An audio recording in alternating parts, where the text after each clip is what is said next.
முதல்ல நன்றி சொல்லுகிற பழக்கம் இருக்கணும். தேவன் நினைச்சு பார்க்கணுங்க, நினைச்சு பார்க்கணும். எல்லாமே மறந்துடக்கூடாது.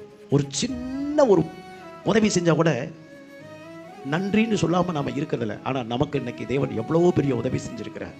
அவரை கேள்வி நல்ல இடத்துல கொண்டு வந்து வைக்கும் போதே பழத்தை பார்த்துட்டீங்கப்பா, மாதுளம் பழத்தை பார்த்துட்டீங்க, அத்தி பழத்தை பார்த்துட்டீங்க, திராட்சை கொலைய 2 பேர் தூக்கிட்டு வந்தாங்க. கண்ணை புடனிலையா வச்சிருந்த? எங்க வச்சிருந்த கண்ணை?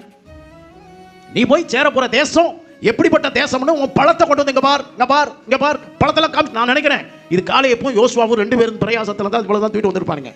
மீதி எல்லாம் அந்த தேசத்துக்கே வர வேண்டாம், இங்க இருக்கிறத எதுக்கு கொண்டு வருவான்? விசுவாசமும் தரிசனமும் உள்ளவன் தான் கனியை தூக்கிக்கிட்டு தெரியுமா? விசுவாசமும் தரிசனம் இல்லாதவனுக்கு கனி தேவையே இல்லை. இது காலையப்பு யோசுவாவுடைய முயற்சி தான். அந்த கொஞ்சம் கனியை வந்து சேர்ந்துச்சு. 12 பேர் தூக்கி இருந்தா நிறைய கனிகளை கொண்டு வந்திருக்கலாம். அவனுக்கு விசுவாசம் இல்லை. 2 பேரும் தூக்கிட்டு, நான் நினைக்கிறேன் காலையப்பு முன்னால தூக்கிட்டு வந்திருப்பாரு, யோசுவா பின்னால தூக்கி வந்திருப்பாரு. அல்லேலூயா. எனக்கு இதில் ஒரு செய்தி, தூக்குறவனுக்கு பங்கு இருக்கு.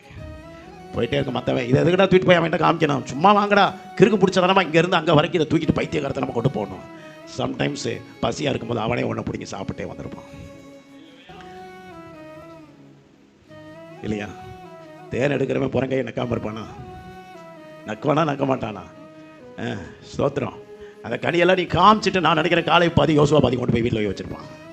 தூக்கிட்டு வந்தவனுக்கு தான் சொந்தம், கஷ்டப்பட்டவனுக்கு தான் சொந்தம்.